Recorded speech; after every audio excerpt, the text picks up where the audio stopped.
Olá, meus amigos, tudo bem com vocês?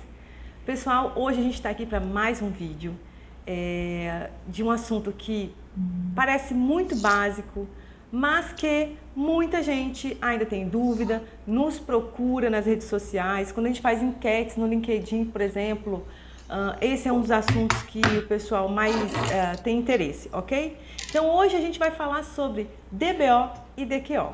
Então bora lá que a aula hoje tá bem legal.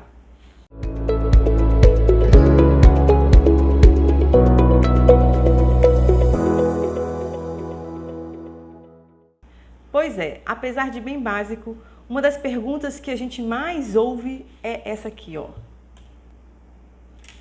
Por que é tão importante monitorar DBO e DQO em sistemas de lodos ativados? Então é isso, a aula de hoje a gente vai falar desde a parte bem conceitual do que é DBO e DQO, vamos passear um pouquinho ali sobre como faz a análise de forma bem superficial, mas de forma que você que tem essa dúvida consiga entender bem esses dois parâmetros. Vamos falar também um pouquinho sobre a importância, obviamente, desse parâmetro, até porque ele tem uma relação muito grande com a poluição hídrica e também, claro, em situações em que você apresenta aí uma DBO, uma DQO muito alta no seu efluente tratado, né? Como que você consegue acertar esses problemas? Primeiramente, vamos falar sobre o conceito, né, de DBO e DQO. O que todo mundo fala, e que é a fala mais comum sobre isso, é que são formas indiretas de se medir a matéria orgânica. Mas aí a gente tem que chegar esmiuçando melhor isso aí. O que é a matéria orgânica? O conceito de matéria orgânica refere-se à grande fonte de compostos à base de carbono encontrados em ambientes naturais ou artificiais também, terrestres e aquáticos. E a matéria orgânica, ela pode ser constituída de sólidos em suspensão ou também sólidos dissolvidos. Quando a gente fala que ela é de origem natural, quais são essas fontes, né? A matéria orgânica pode ser de origem vegetal e animal e também dos micro-organismos. Então, assim, tudo que morre, né, em um certo ponto acaba virando matéria orgânica. E em relação à origem antropogênica, as fontes mais comuns são os despejos domésticos e os despejos industriais.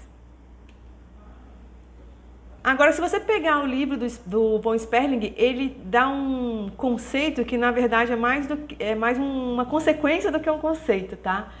Ele fala o seguinte: a matéria orgânica presente nos corpos d'água e nos esgotos é uma característica de primordial importância, sendo a causadora do principal problema de poluição hídrica. E que problema é esse? O consumo de oxigênio dissolvido pelos micro-organismos nos seus processos metabólicos de utilização e estabilização da matéria orgânica. A gente vai explicar bem sobre isso, mas pensa vocês num ambiente muito poluído, né? Você tem lá um rio que está com um monte de microalgas, aquele ambiente, aquela cor turva. Então, qual que é a explicação disso, tá? Vamos entender um pouquinho mais.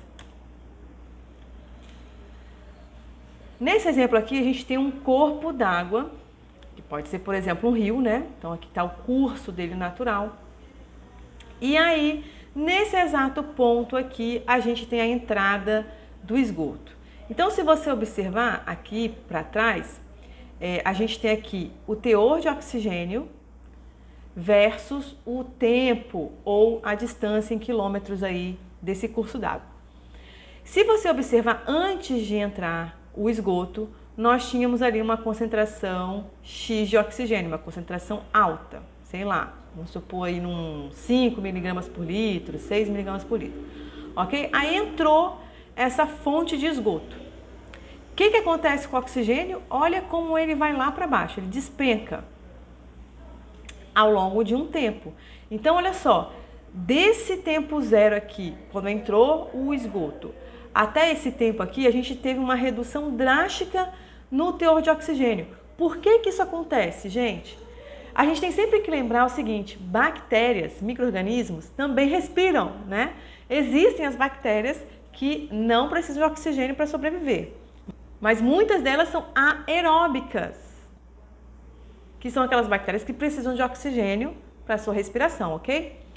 Essas bactériazinhas, como que elas fazem para se alimentar, para sobreviver no ambiente, né? Elas consomem basicamente carga orgânica. Depois eu vou detalhar mais ainda sobre essa questão da carga orgânica, ok? Então a carga orgânica é a comidinha delas. E aí, para consumir a carga orgânica, ela tem que gastar muita energia. E ao fazer isso, né, esse gasto energético, ela faz o quê? Ela respira muito, ela consome muito oxigênio. Não é nada diferente com a gente, certo? Se você tá lá na academia fazendo exercícios com muito cardio, o que vai acontecer com você? Você vai ficar ofegante, né? Você vai puxar mais ar, né? Às vezes até quando a gente está, por exemplo, correndo, não dá aquela sensação de falta de ar, né? Por quê? A gente está gastando muita energia, logo a gente precisa puxar mais ar, consumir mais oxigênio. É isso que está acontecendo aqui nessa figura. As bactérias estão consumindo a carga orgânica que está entrando e para isso elas acabam consumindo mais oxigênio.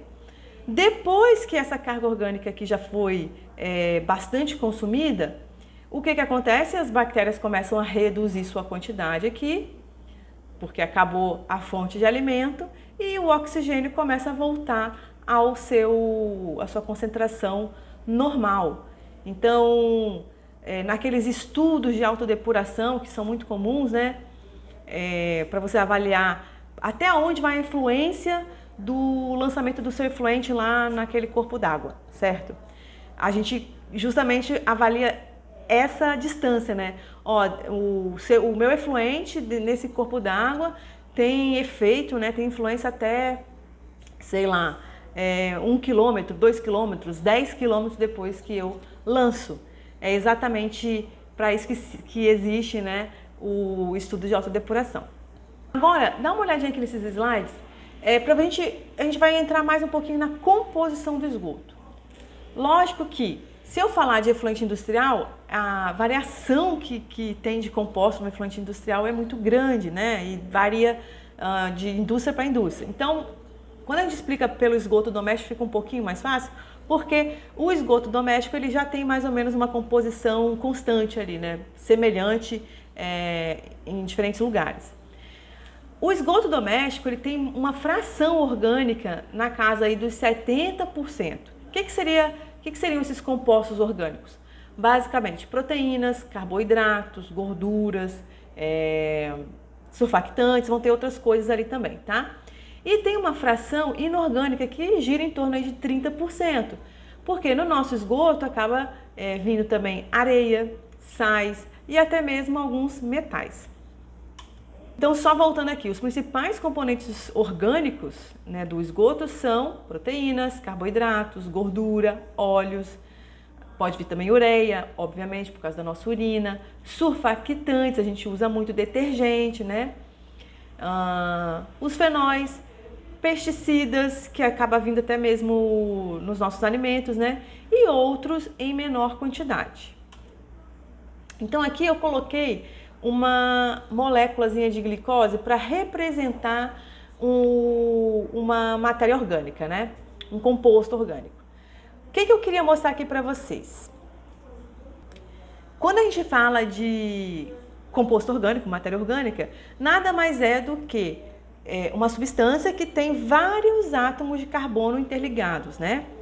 E esses carbonos, eles podem se ligar de forma mais simples ou ter ligações mais fortes. Eu não vou entrar aqui muito na química da coisa também para não dificultar a didática aqui da aula, ok? Mas enfim, um átomozinho de carbono vai se grudando no outro e também outras substâncias, outros átomos também vão se juntando a ele. Os mais comuns, né, são hidrogênio, oxigênio, enxofre, nitrogênio, entre outros, ok? Então, por que eu estou falando isso para vocês? Porque existem matérias orgânicas, compostos orgânicos, que são mais fáceis de ser quebrados, mais fáceis de ser consumidos pelos micro-organismos. Enquanto outros, por exemplo, aqui, ó, olha o fenol, ele já possui, por exemplo, dupla ligação, que é uma ligação mais forte. Fica mais difícil, por exemplo, para o micro-organismo consumir essa substância. Óleo surfactante, por exemplo, basicamente ele é formado por carbono e hidrogênio, porém são cadeias carbônicas gigantescas, né? O que também vai dificultar cada vez mais o micro-organismo de se alimentar. Pessoal, isso é importante porque a gente agora precisa começar a entender um conceito extremamente importante, que é a biodegradabilidade do efluente, ok?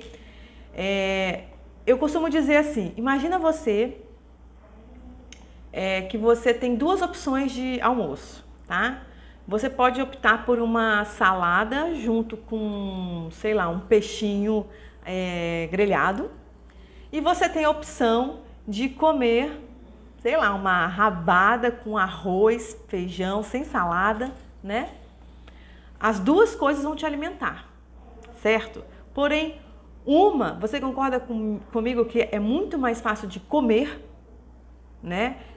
Por exemplo, um peixe grelhadinho, ele é molinho, ele é levinho, a salada também. Ao passo que você comer lá um pratão de rabada, por exemplo, é muito mais difícil, tanto para você se alimentar como para fazer a digestão depois, certo? Esse conceito é extremamente importante para a gente entender a biodegradabilidade que vai vir agora. Biodegradabilidade é a capacidade de degradação biológica de materiais orgânicos por micro-organismos até as substâncias básicas como água, CO2, metano, elementos básicos e biomassa, tá? Essa aqui é a formulinha mais comum que a gente aprende quando vai estudar, né, tratamento de efluentes. Então aqui nesse exemplo ele põe uma moléculazinha de glicose na presença de oxigênio, lembrando novamente que as nossas bactérias respiram, né, lá no lodo ativado. Então essas bactérias vão conseguir transformar essa molécula aqui complexa em basicamente gás carbônico e água. Claro, pessoal, que se você for estudar a fundo como que é feito tudo isso, primeiro que essa fórmula ela é uma fórmula extremamente reduzida. Existem vários processos bioquímicos que acontecem até virar gás carbônico e água. Não é tão simples assim, ok? Existem muitas trocas de elétrons, existe muita hidrólise envolvida nesse processo, mas o objetivo aqui é trazer uma didática para vocês entenderem finalmente o que é DBO e DQO e por que ela é importante, ok? Então vamos mandar brasa aqui. Aí a gente tem lá a moléculazinha de glicose, e aí o que a bactéria vai fazer? Ela vai comer essa molécula e vai transformar então isso em gás carbônico e água. Eu estou falando aqui comer, mas obviamente não é comer. A bactéria não tem uma boquinha. Ela faz o que a gente chama de hidrólise enzimática, tá?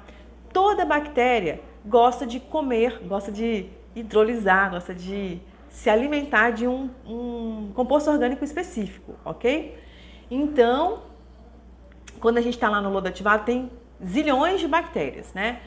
Algumas são especializadas em quebrar compostos de cadeia carbônica mais longa e outros de cadeias carbônicas menores, ok? E então as bactérias ficam ali no meio, se adaptando, entendendo quais são os compostos que estão em maior quantidade e tudo mais, e elas então começam a produzir enzimas específicas para quebrar cada um daqueles compostos. Uma vez que a gente consegue quebrar, a gente não, né? As bactérias conseguem quebrar aquela cadeia carbônica, essas partículas, né? Aqueles compostos menores, então, entram por adsorção na celulinha dela, tá bom?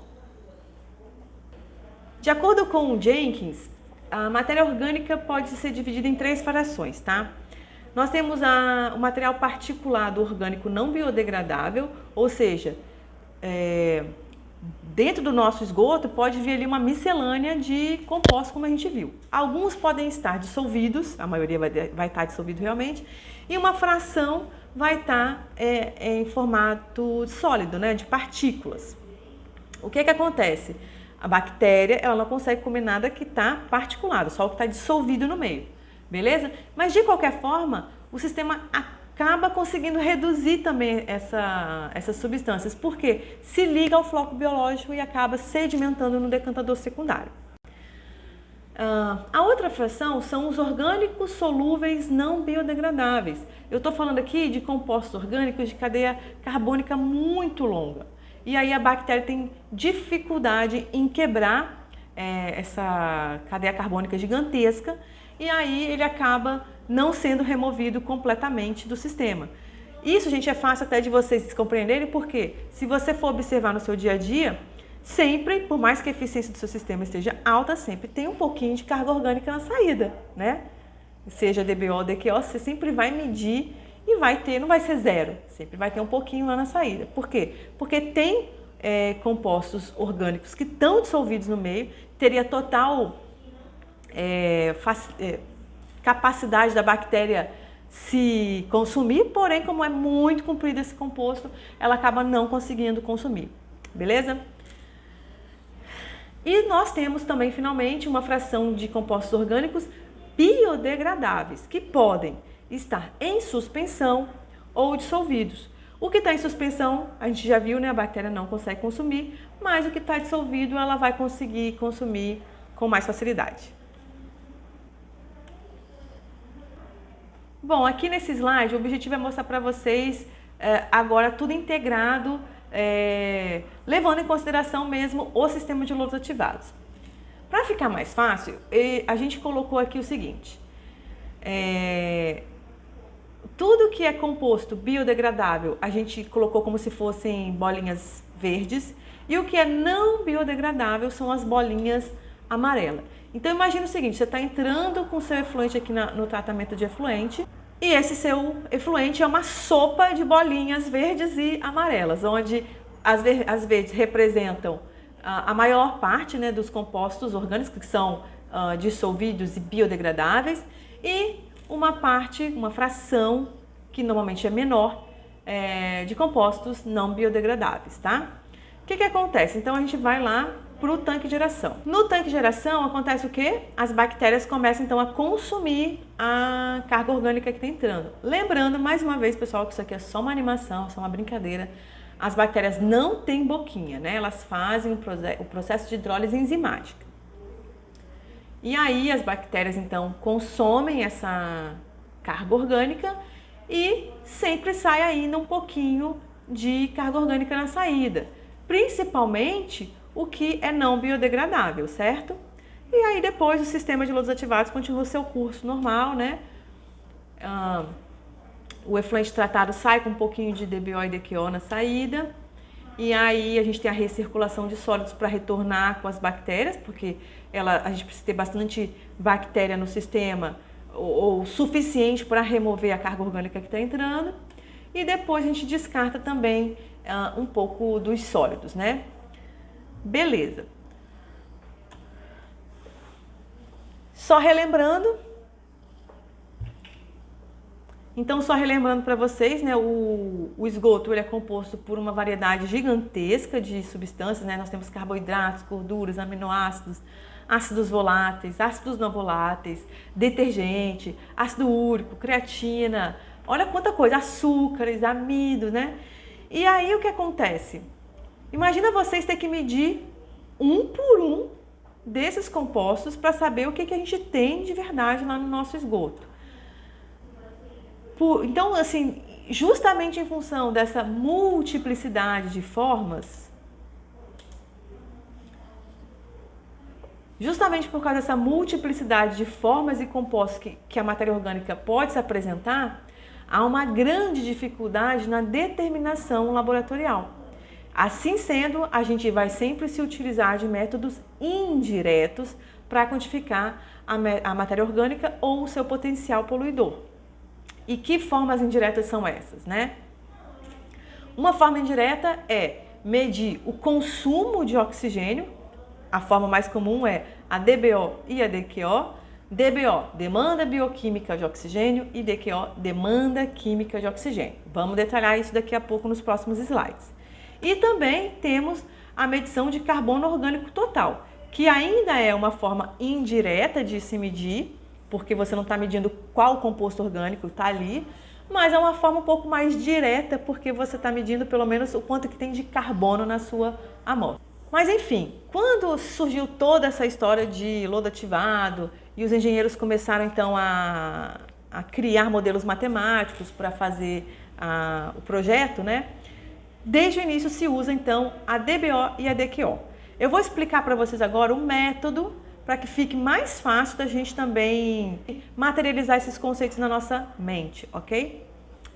Voltando de novo aqui ao nosso exemplo, lembra que a bolinha vermelha representa a carga orgânica que é biodegradável e a bolinha amarela o que é não biodegradável, certo? Então, se a gente pegar lá uma amostrinha do nosso esgoto, tá cheio das duas substâncias, né? Nós temos lá tanto uma fração que é facilmente biodegradada pelas bactérias e uma fração que não é.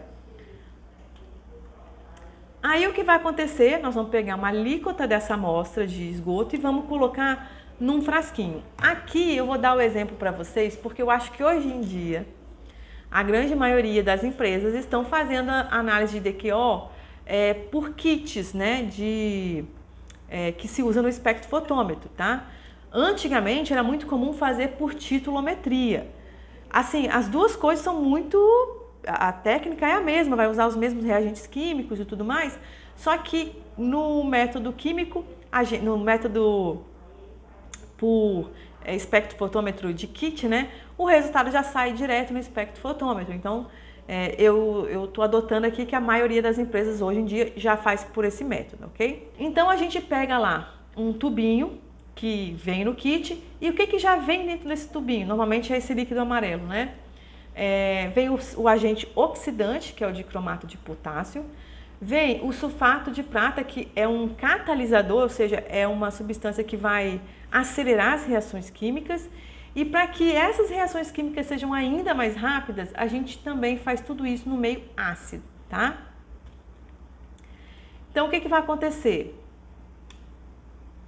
Nós vamos, para acelerar ainda mais esse processo, colocar esse tubinho de ensaio num digestor que trabalha com temperaturas bem altas, né? No caso aqui 148 graus por 2 horas. Então, nessa condição extrema, né, de um agente oxidante super forte, temperatura alta, o que vai acontecer nesse meio tempo, nessas 2 horas, né? Tudo que tem de oxigênio na sua mão, tem lá a cadeia carbônica, né? Certo? Mas dentro dessa cadeia carbônica tem também moléculas de oxigênio.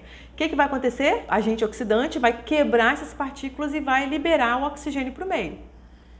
Esse agente químico vai consumir esse oxigênio, né? Por isso que muda de cor, né? Então, depois que a gente consegue consumir toda a carga orgânica, normalmente o líquido aqui do nosso frasquinho fica verde, certo? Então, o que aconteceu aí? O consumo do dicromato nada mais é do que a quantidade do oxidante, que no nosso caso foi o dicromato, consumida expressa em termos de sua equivalência de oxigênio. E aí nós temos aqui, por exemplo, um resultado final de 800 miligramas por litro de DQO. E agora a gente vai explicar para vocês a DBO, tá? É muito comum a gente ouvir os conceitos assim bem superficiais falando o seguinte: a DQO é a fração química, é a forma de consumir o oxigênio quimicamente, e a DBO é a forma de consumir o oxigênio biologicamente, certo? Então eu acho que ficou bem claro que lá na explicação de DQO que quem fez o consumo da carga orgânica, né, do oxigênio, foi o agente químico que a gente utilizou, que no caso lá foi o dicromato de potássio. Agora vamos voltar aqui para a DBO.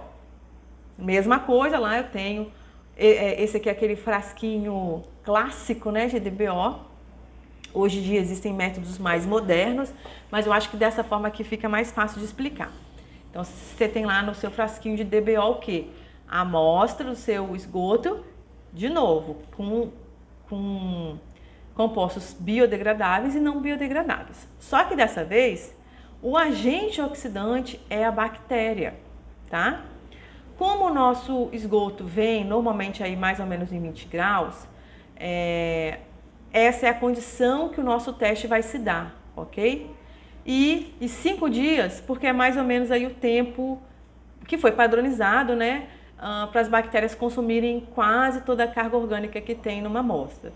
Na verdade, esse conceito é um pouco mais amplo, né? Tem a DQO última, por exemplo, que aí você tem que esperar a bactéria consumir toda a carga orgânica. Mas aí já é um teste demorado, 5 dias, né? Normalmente ninguém pode esperar esse tempo todo, então foi adotado aí 5 dias. Outro dia eu estava lendo um paper falando sobre a história do lodo ativado e tudo mais, né? E lá falava que, na verdade, esses 5 dias foram adotados porque lá na Inglaterra, quando fizeram os primeiros estudos, né, com a implantação do lodo ativado, eles viram que o tempo que levava, né, do lançamento do esgoto até no rio, até esse rio chegar na foz, demorava mais ou menos 5 dias. É uma curiosidade, tá? Mas não sei se é por isso mesmo. São aspas aqui. Então, depois de você preparar, né, a amostra dentro do frasco de DBO, o que você vai fazer? Vai medir o seu oxigênio no tempo zero. Então, depois que fez a preparação da amostra, a gente põe um oxímetro lá e mede o OD inicial. Aí sim, né, a gente incuba esse frasco a 20 graus numa incubadora. E aí o que vai acontecer ao longo desse tempo? As nossas bactériazinhas vão começar a consumir a matéria orgânica, né? Principalmente a parte mais fácil de ser biodegradada. E aí depois, então, de 5 dias, a gente mede o oxigênio final. Então aqui no nosso exemplo foi 3,22. E aí formulinha para calcular então a DBO final. O cálculo é então o oxigênio inicial menos o oxigênio depois de 5 dias vezes D. O que seria o D? É o volume do frasco dividido pelo volume da amostra que você colocou no frasco. Supõe que no nosso exemplo a DBO deu 400 miligramas por litro. Aí vem um item muito importante, que é você pegar a sua DQO e dividir pela DBO. No nosso exemplo aqui, a DQO pela DBO deu 2. Por que essa informação é tão importante, gente? E isso explica por que não faz só um ou só outro, né? Às vezes, muitos operadores falam isso comigo. Poxa, Ana, é um saco medir DBO, demora, dá erro, uma análise... É uma análise enjoada mesmo de se fazer, né? Trabalhosa. Por que você não pode fazer só DQO, que é mais rápido, né? Porque essa continha, DQO dividido pela DBO, vai nos dar uma informação muito importante. Se a sua DQO pela DBO der menor que 2,5, significa que seu efluente é facilmente biodegradável. Se der entre 2,5 a 5, a biodegradabilidade é média. Então aí, por exemplo, se você está numa fase inicial, não tem ainda a estação instalada, é uma informação extremamente importante, porque você vai precisar, por exemplo, colocar algum tratamento preliminar para remover mais a parte que não é biodegradável, para que o seu efluente entre dentro do tanque de geração com uma biodegradabilidade aceitável, né? E se for maior que 5, essa continha, então o efluente é dificilmente biodegradado e assim o processo biológico tem pouca chance de ser bem sucedido, né? Neste caso, você pode escolher aí um tratamento físico-químico. Então, assim, gente, por que também medir a DBO e a DQO é importante? Porque a gente precisa atender a legislação. Tá? Aqui no Brasil, a gente tem o CONAMA 430, que fala que os efluentes de qualquer fonte poluidora somente poderão ser lançados diretamente nos corpos receptores após o devido tratamento e desde que obedeçam os padrões exigidos aqui nessa legislação. Aonde que fala de DBO no CONAMA 430? No artigo 16, aqui ó, a demanda bioquímica de oxigênio tem que ter o quê? Remoção mínima de 60%. Ou seja, a sua estação precisa ter uma eficiência de 60% para lançar o efluente enquadrado de acordo com essa legislação. O que é um grande absurdo, porque uma eficiência de 60% é muito baixinha, né, gente? Até sistemas como lagoas aeradas, por exemplo, que já é um tratamento rudimentar, né, consegue muitas vezes atingir valores de 80%, mas enfim. E aí, as legislações estaduais geralmente são mais restritivas. Estou dando aqui o exemplo de São Paulo, né? A CETESB, por exemplo, no artigo 18 do Decreto Estadual 8468, exige o quê? Ou você pode lançar uma DBO de no máximo 60 miligramas por litro, ou a sua estação tem que estar com no mínimo 80% de eficiência de remoção. 80%, né, eu ainda acho pouco, mas já é um pouco mais rigoroso. E essa situação tem mudado bastante também, né? A gente vê que a própria CETESB, em alguns empreendimentos, tem sido muito mais restritivas, né?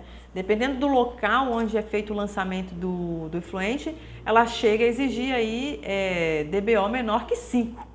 A gente já tem algumas situações bem comuns aqui no estado de São Paulo com essa condição, ok? Então, só recapitulando aqui, né, a gente precisa fazer a eficiência de remoção. E como que a gente faz isso? Como é que calcula? A DBO de entrada deu 400 miligramas por litro. Vamos supor que a gente fez a DBO também do efluente tratado e deu 20 miligramas por litro. Aí a gente vem para a continha, né? Eu preciso saber então a DBO inicial menos a final, divido esse valor pela DBO inicial novamente e aí multiplico tudo por 100 para sair em porcentagem. Nesse caso aqui, então, a gente tem que a nossa eficiência, né, 400 menos 20 dividido por 400 vezes 100 dá 95%, uma excelente eficiência de remoção de carga orgânica. Porém, nem sempre a gente consegue resultados tão bons assim, né? Às vezes, por exemplo, você está com uma eficiência de 80% e aí, por algum motivo, o órgão ambiental da sua cidade começa a exigir, olha, eu quero que você aumente para 95% a sua eficiência, né? E aí, como é que você faz nesse caso? Eu vou dar aqui para vocês algumas recomendações, ok? Primeira coisa que eu falo é checar se a sua planta está atingindo o máximo da sua capacidade de remoção de carga orgânica. Por quê, gente? Às vezes a eficiência está baixa porque a sua planta não consegue suportar mais mesmo. Ela já chegou no limite da capacidade dela. Mas às vezes o seu sistema tem sim capacidade de remover mais carga orgânica, mas às vezes por algum ajuste operacional que precisa ser feito, ela não está atingindo, tá? Então, às vezes você trabalha com flocos biológicos que não te permitem ter um IVL baixo e aí acaba escapando um pouquinho de sólido lá na saída. Ou às vezes não tem escape de sólidos, mas as suas bactérias estão vivendo num ambiente estressado, onde tem muita toxicidade, então elas não conseguem consumir toda a carga orgânica que entra, né? Não só por toxicidade, às vezes é porque a temperatura dentro do reator biológico está muito alta, ou o pH está ali fora da faixa ideal, né? Está muito baixo, por exemplo.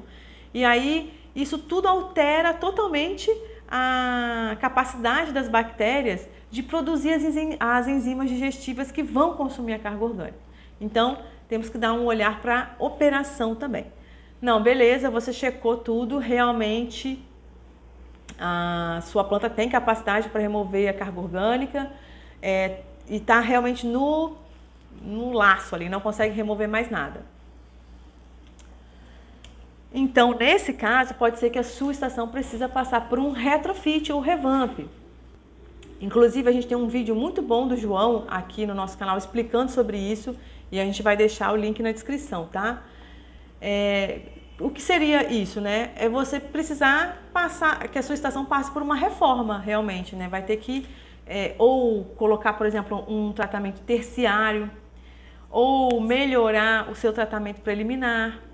E pode ter casos aí que a gente tenha que melhorar a tecnologia mesmo. Só o lodo ativado não vai te dar a capacidade de chegar naquele valor final de DBO que está sendo exigido.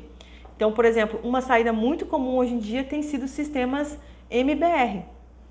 Também temos vídeos aqui no canal explicando o que é esse sistema, tá? De uma forma bem resumida, o MBR é um lodo ativado, porém, ao invés de ter um decantador secundário na saída, ele tem um sistema de membranas que vão filtrar o seu efluente de forma que não passa nem vírus nem bactérias, ou seja, ele remove todo o sólido do sistema, diferente do decantador secundário que sempre tem um pouquinho de passagem de sólidos. Então é isso, pessoal, espero que vocês tenham gostado dessa aula de hoje. O objetivo aqui realmente foi trazer esses conceitos de uma forma um pouco mais didática para entender, né? E se alguma coisa ainda não ficou clara, não fiquem tristes. Pode mandar perguntas aqui mesmo no YouTube, que a gente tem o maior prazer do mundo em responder para vocês, tá bom? Um grande abraço, fiquem com Deus e até semana que vem.